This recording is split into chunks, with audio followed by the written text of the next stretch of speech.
Welcome. In front of me is a OPPO A60, and today I will show you how you can capture a screenshot on this phone.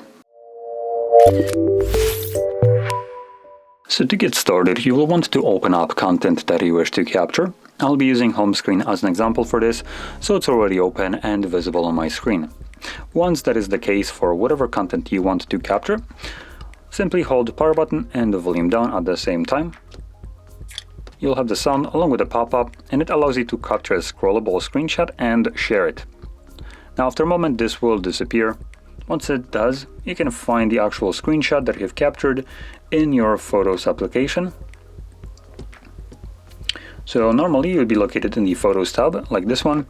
So to find your screenshot, you want to navigate to Library, and then Screenshots, which you can see right here, Screenshots. And here is the screenshot that I have just captured. So there we go.